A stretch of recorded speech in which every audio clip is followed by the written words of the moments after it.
This video deals with the shift of position of the pivot point while handling ships. We will see that existing theory, although simple to remember and handy to work with, fails to explain a few limit cases. I will try to demonstrate that other basic physical principles explain better the movement of the pivot point along the ship's axis in various situations.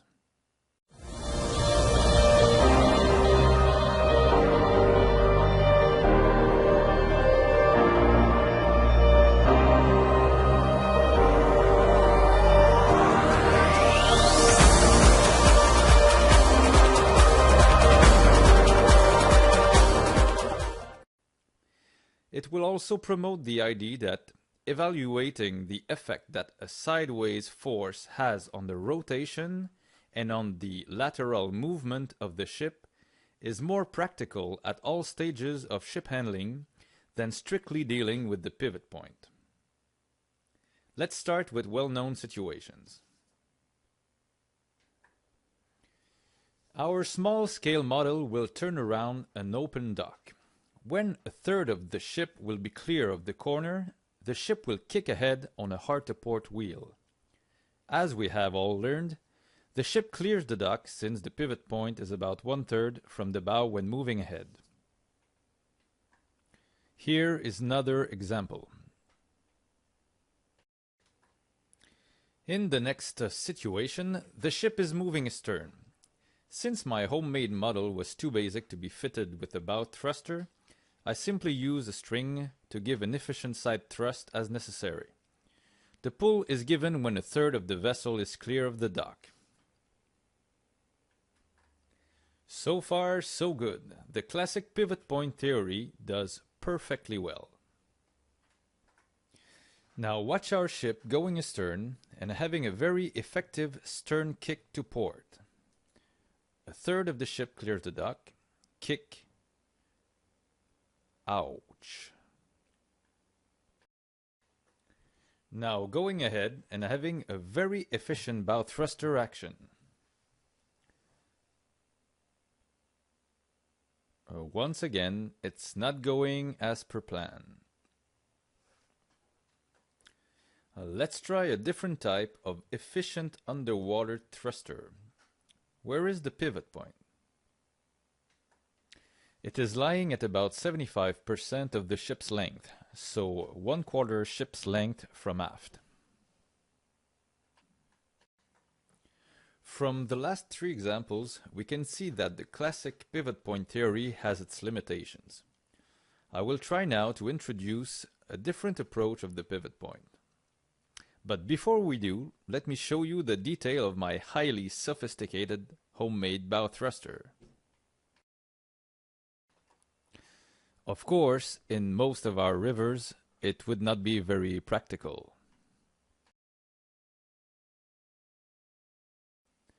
When you apply a side force on a ship, anywhere along its length, it does not only cause the ship to rotate, it also makes it move sideways. Therefore, it cannot be compared to a body with a hole in its axis through which a spindle is passing.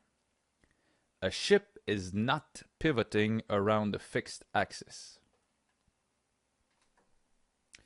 Let's start by making a clear distinction between the center of lateral resistance and the apparent pivot point. The center of lateral resistance of a vessel is that point where, if you apply an effective lateral force, no rotation, if the vessel has a steady heading, will occur. Acting on this point, a lateral force has no arm lever, therefore no turning moment. It only pushes the vessel sideways. A force acting ahead of the center of lateral resistance will rotate the ship in a different direction than the same force acting astern of the center of lateral resistance. The lateral resistance can also be called hydraulic lift. The position of the center of lateral resistance is function of the center of the underwater surface area, the center of gravity, and the fields of pressure around the hull. The starting point of the center of lateral resistance is the center of underwater surface area, which is normally close to the center of gravity of the ship. The position of the center of the underwater surface for one ship is mainly affected by the trim. A trim by the stern moves the center of lateral resistance point more aft. A trim by the head moves it more forward. We can see that the apparent pivot point of a ship trimmed by the head with headway is more forward, and the apparent pivot point of a ship trimmed by the stern with headway is more aft. The field of pressure, bow wave, and the stern sub pressure under headway shift the center of lateral resistance towards the area of higher pressure. This is mainly due to the positive pressure built around the bow in the forward motion, which creates a more resistant surface for the hull to lean on when pushed sideways. For practical ship handling purposes, it seems that the shift of the center of lateral resistance due to the speed is rarely more than 10% of the ship's length in the direction of the ship's movement. The apparent pivot point only exists when the ship is rotating. The position of the apparent pivot point at a given moment depends on the hull underwater resistance to lateral movement and the efficient lateral forces applied on the vessel. In order to estimate the position of the apparent pivot point, we must assess how a lateral force will affect the rotation of the vessel, the sideways movement of the vessel. Let's suppose that you have a bar-shaped body at rest in space and you apply a lateral force on it at one end. The resulting motion can be decomposed in two parts. First, a sideways bodily motion. Secondly, a moment of rotation about the center of gravity. These two results, when combined, will cause a change of position of the body after the force has been applied for a period of time. We realize that the part of the bar that has not changed position in space, P, pivoting point, is not located at the center of gravity but some distance off it, away from the end on which a force is applied. The position of the acting lateral force. A lateral force acting away from the center of lateral resistance will, for the same angle of rotation, push the center of lateral resistance relatively less sideways than a force acting closer to the center of lateral resistance. This results in an apparent pivot point further at the opposite end of the vessel. The closer to the center of lateral resistance the force is acting, the further away to the opposite end the apparent pivot point will be. This can even result in a pivot point outside of the vessel physical limits. Lateral resistance. As we have seen earlier, the lift is the resistance of the water to any lateral movement of the vessel. The hydraulic lift varies with the shape of the hull. A more profiled, narrow hull will induce more lift. Let's compare two ships with the same length, same draft, the first having only the third of the beam of the second one. After the ships have developed sideways motion, it is harder to stop the drift of the wider ship. 3 times heavier for approximately the same lateral resisting force. That resisting force being here the surface area of the wall of water, which is represented by the ship's length times the draft. Keel clearance. Little under keel clearance means more lift. The narrow space under the keel makes it difficult for the water to flow from one side of the ship to the other, so it is harder to push the ship sideways. A higher lift means a pivot point closer to the center of lateral resistance. For the same change of angle, the center of lateral resistance of a vessel with high lift will drift less sideways than a vessel with a low lateral resistance. This results in an apparent pivot point closer to the center of lateral resistance for a vessel with high lift than the vessel with low lift. We can see that the same effect is present when the ship has headway, first in deep water, now in shallow water, in this case 1 centimeter under keel clearance, which corresponds to about 1 meter with a real-size ship. The apparent pivot point is closer to the center of lateral resistance. Motion of the ship after the lateral force have been applied. The rotation effect. Let's take a ship-shaped body, free to move on an air cushion. Let's push it sideways with some anti-clockwise rotation. Now stop the force acting on it and watch the resulting movement. The center of gravity is moving to the right, and the bar rotates around it. The point that has no speed, having for reference the surface, is P, the apparent pivot point. When a ship is being handled at low speed, when the pressure fields on the hull are actually very low, it is mainly due to the rotation effect that the apparent pivot point seems to move astern if the vessel is moving astern and turning, and ahead if the vessel is moving ahead and turning. The other factor affecting it is the ship-generated sideways current. Let's consider a ship turning and moving ahead. The sweeping movement of the stern creates a vacuum which in turn drags a mass of water towards the quarter ship side.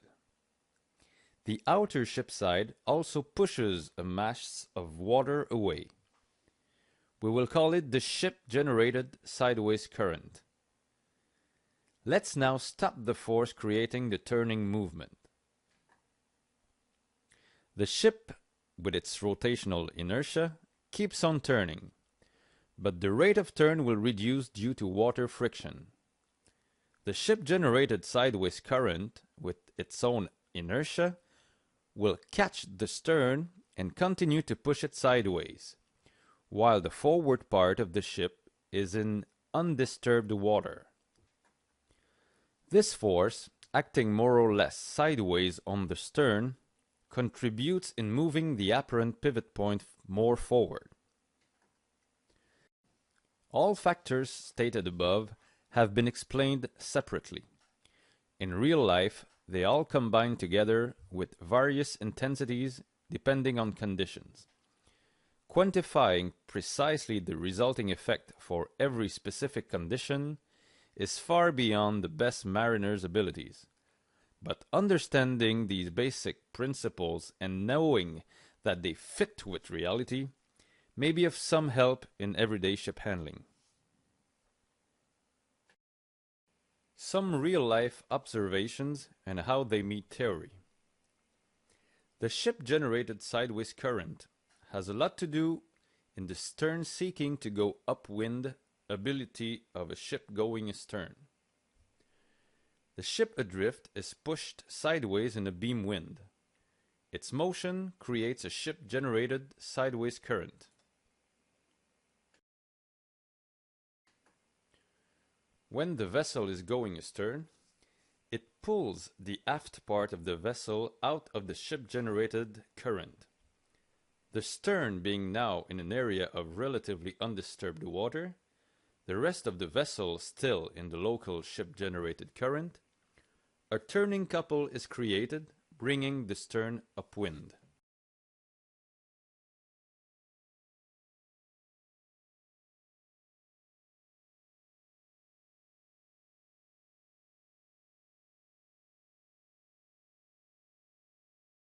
As the stern is progressively directed into the wind, it gets out of and produces less ship-generated sideways current.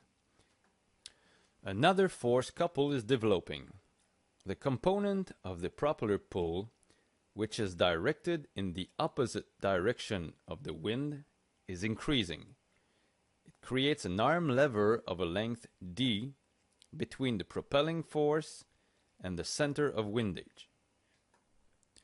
As the component of the force increases, when the stern is nearly upwind, the lever distance d decreases. It is why ships will normally find an equilibrium angle a little bit off the wind, especially for ships having large stern accommodations.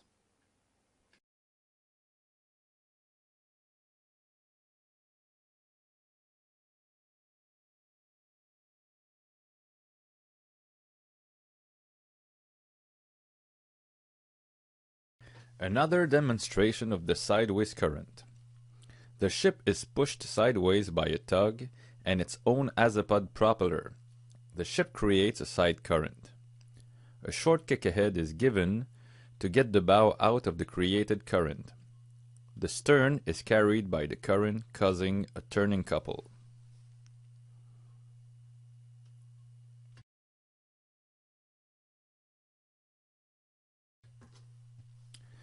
This time with sternway.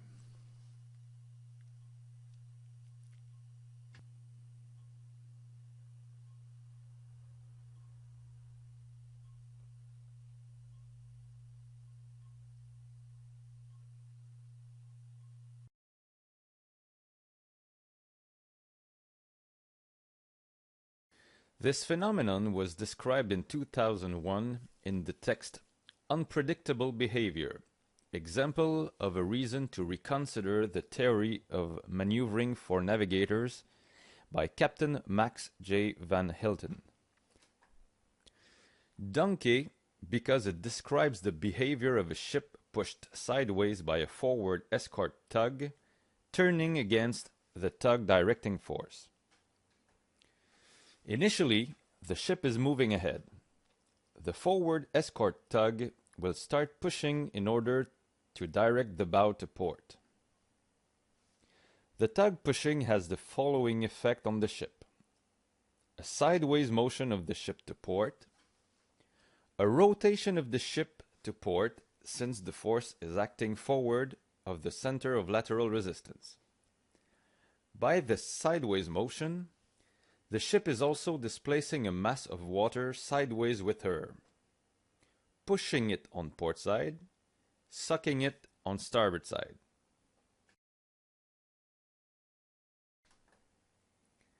As the ship moves ahead, the bow will float in an area of relatively undisturbed water. The stern, instead, will be affected by the ship-generated sideways current that has started to develop, causing a turning moment that will reduce the port swing and can even initiate a starboard swing. When the ship starts a starboard swing, the stern, due to the rotation, keeps on generating more sideways current than the forward part of the vessel, thus amplifying the turning moment. The rudder of the ship is kept amidship all the way.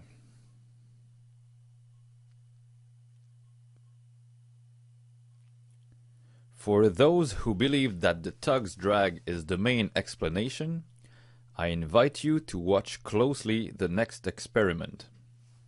Here is a live example of this effect. Even without a tug, With a single pull from a string, the phenomenon exists. A force acting closer to the center of lateral resistance will have a quicker effect since it produces more sideways current. Once again, slower. Watch the shadows of the eddies following the starboard quarter of the ship.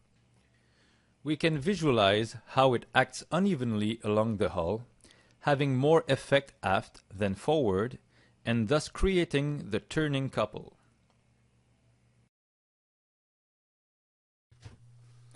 This phenomenon can also happen when moving astern. It is more likely to happen with the tug at the accommodations facing than at the forecastle brake, since the force is acting closer to the center of lateral resistance. The Azipod propeller of the ship was adjusted to produce nearly zero transverse thrust. For this phenomenon to happen, the following conditions must be present. The tug must be powerful enough and its action must last long enough to create sufficient side movement. A sufficient speed through the water is also necessary in order to get a significant part of the hull out of the ship-generated sideways current in a relatively short period of time. The poor turning effect of the bow thruster when moving ahead and its good steering properties when moving astern are well-known facts. A very interesting article on the efficiency of the bow thruster was published in a Nautical Institute book entitled Pilotage. In this article, Captain H. Henson explains that when the ship starts moving ahead, the high-speed stream of water expelled from the thruster bends along the hull. Its high-velocity flow creates a low-pressure area that pulls the bow in a direction opposite to the side we want to thrust it. The result is that the two forces tend to annihilate each other and the net thrust force is very weak. The bow thruster is simply losing its efficiency as the ship moves forward. The loss of turning effect has therefore little to do with the change of arm lever distance between the thruster and the center of lateral resistance. When the vessel is moving astern, the vacuum effect created by the thruster is much less significant since the hull area over which it acts is quite smaller. A light ship is usually trimmed by the stern. Its center of lateral resistance is relatively more aft than a loaded ship. This results in a shorter arm lever from the rudder to the center of lateral resistance. At first glance, this should lead to less steering efficiency. This short arm lever is overcome by the small inertia of rotation of the light ship. Less mass to control, therefore quicker reaction, for approximately the same steering power. On loaded ships, the larger inertia of rotation, even if the rudder center of lateral resistance arm lever is longer, makes the ship slower to react. The following phenomenon can also complicate steering control, especially when some vessels are even keel or trimmed by the head. Let's take the example of a vessel moving north and initiating a turn to starboard. Once the turn is started, the center of gravity of the vessel has now a new direction, a bit to the left of the initial course. Because of inertia, the center of gravity wants to keep going that way. Meanwhile, the vessel itself has a different orientation. Let's say 030. The more important underwater area ahead, combined with overpressure around the bow of these ships, bring the center of lateral resistance well forward of amidship. This means that relative to the new direction of the center of gravity, the center of lateral resistance would be some distance d off to the right. That distance corresponds to an arm lever that can be high enough sometimes to accelerate the rate of turn even with the wheel in midship position. Steering such a ship is like trying to keep the arrow of a wind indicator tail in the wind.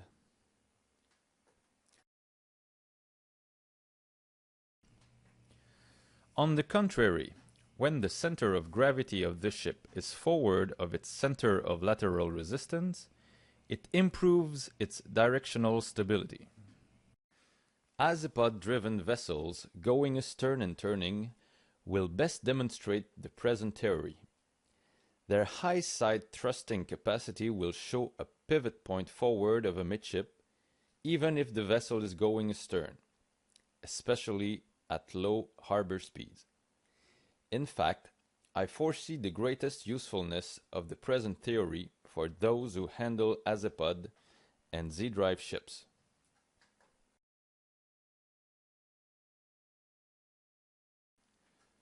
The lateral movement of the vessel is only affected by the lateral components of the forces acting on the ship. The center of leverage for lateral forces acting on the ship is the center of lateral resistance.